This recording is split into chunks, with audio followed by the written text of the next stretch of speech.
Hey everybody, Christo. I'm so happy that you are with us this week at the Mining Coach podcast. And today I'm very excited because we have a little bit of a different approach today.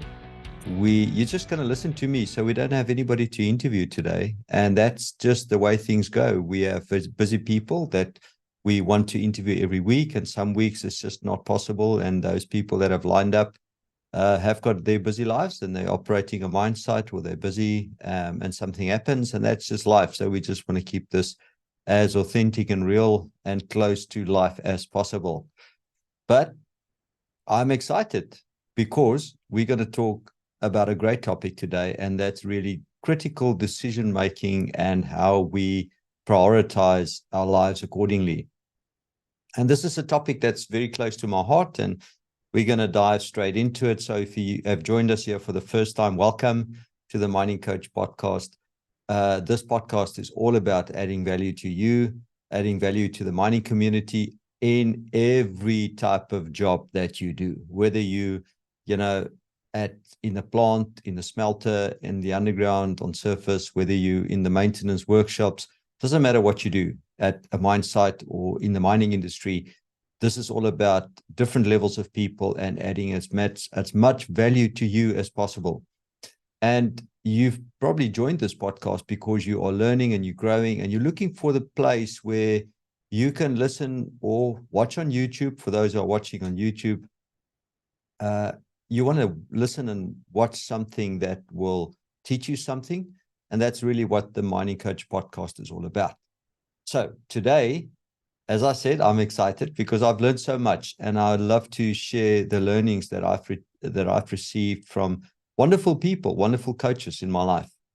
And today, particularly the topic about priorities and how to make critical decisions at key points in our lives, and that we know how to prioritize. It's such a topic that's so close to my heart because it has really fundamentally changed a lot of things in my life and how I made decisions in critical periods of my career.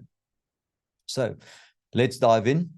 So the story starts with myself being a young underground mining manager, and I have just taken my first job, and I was just promoted from a mining superintendent or mine overseers level to underground manager level. And I had a partner, a colleague who was running the maintenance for the mine. So we had the joint responsibility of two shafts. So it was a vertical shaft and an incline shaft, and at quite a lot of people working at these two shafts. And he was responsible for all the maintenance at both areas, and I was responsible for all the mining and all the mining related issues. And so we developed a wonderful working relationship. And he was twice my age. He was really at that stage, twice my age. And he has gone through life and have seen quite a bit about how we can get our priorities wrong, and our critical decision making affects our lives generally. And the one day we were talking, and I started realizing that this is an amazing coach to my life. He had wonderful knowledge and wisdom. And he asked me a question. He said, Christo, how do you prioritize the most important things in your life?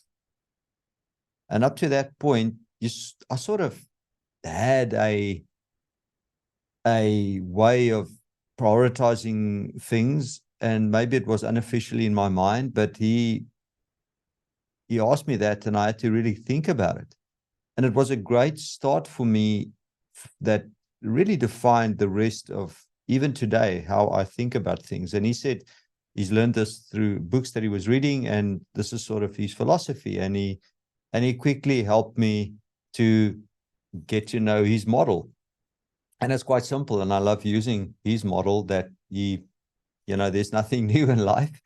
He used it from reading books. And I really want to, just to invite you and just motivate you to read books and be a continuous learner. So the model is very simple. He used his hand to explain it. And he said, look, if you think about the 5 fingers in your hand, the thumb really is the a major portion of your hand. If you lose your thumb, it is quite a critical piece of your hand. So in terms of priorities, he said, like, okay, so you need to decide if you have to weigh the one against the other, what fingers would you like to lose first, or what's the priority of your fingers? And he said, okay, so let's start with thumb, and then your index finger, and so, you know, up to your little finger. And here's how he prioritized his life, and that's sort of the way I adopted it for myself as well.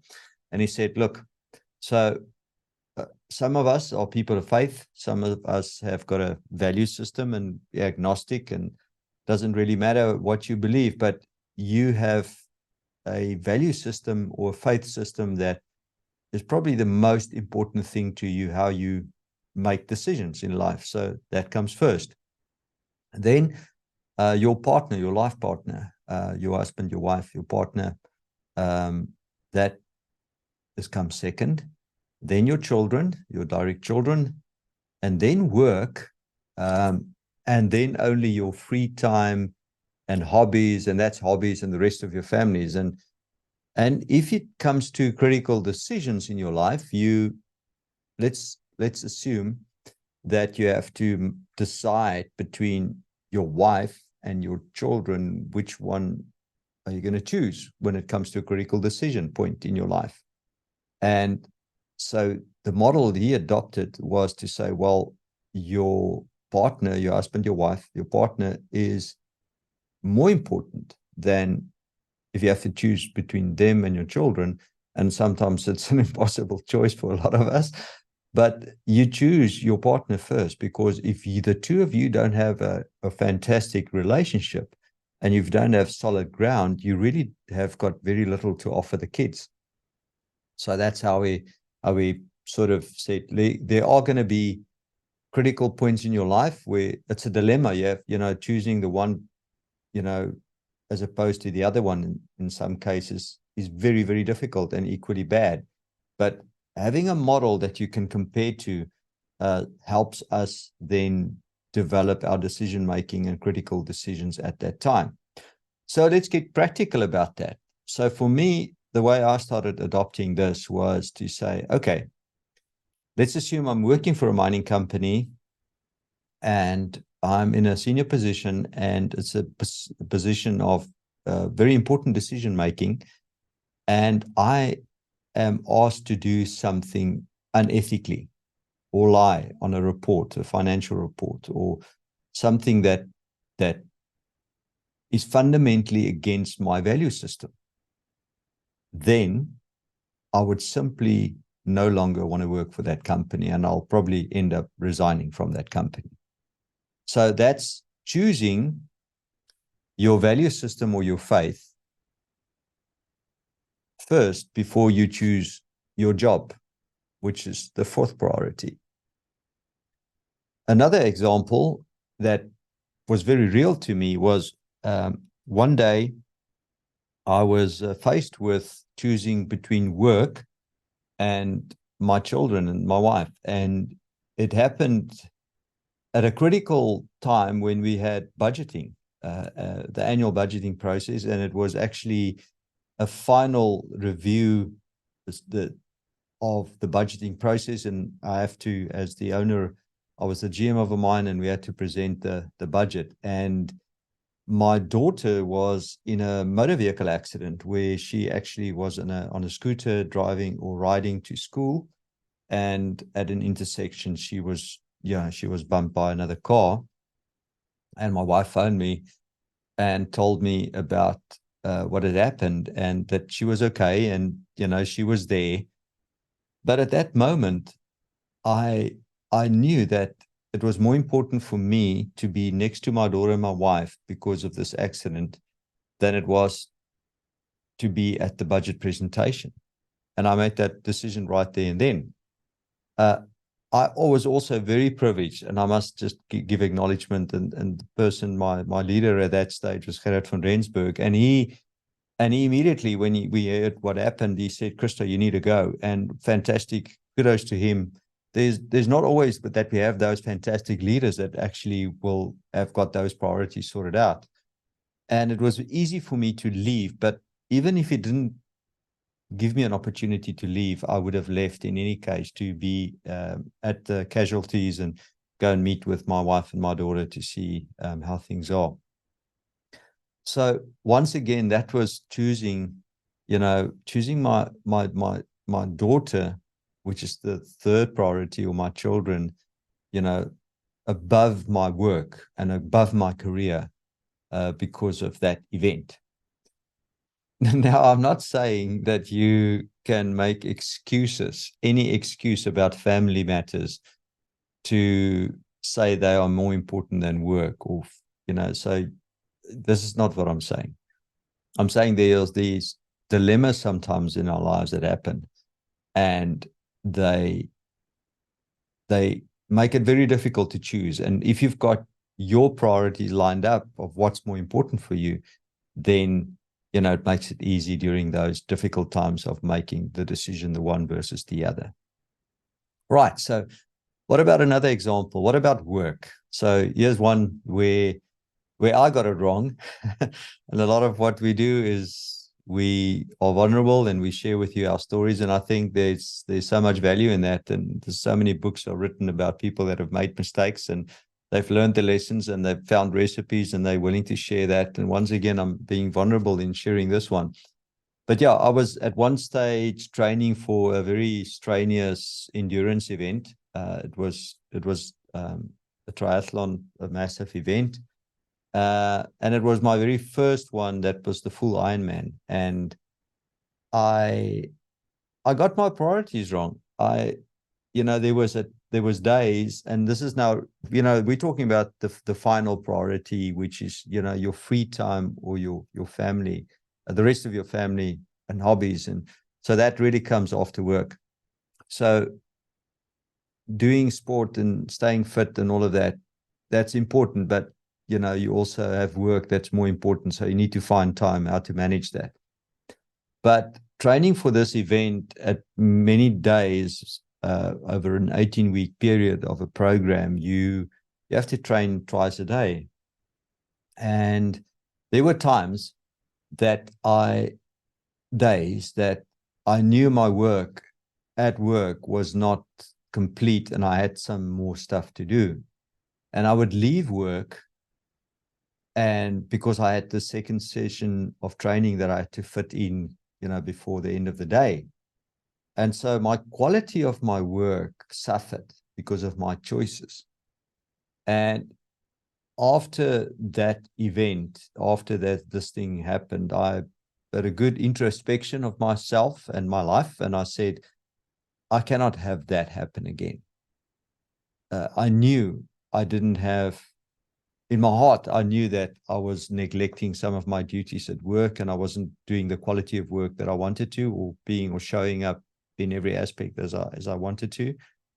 And that was a good learning for me. I had another event. I did a second event like that again a couple of years later. And then I definitely put work first to my training, because I realized, and I entered the event. And when I entered the event, I had this lesson and I had the learning, and I said to myself, I'll enter the event, but if work and life happens, that's not my priority.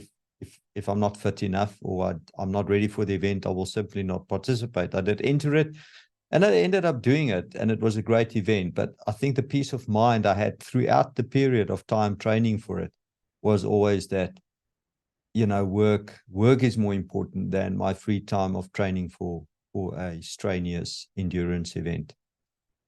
So those are two examples.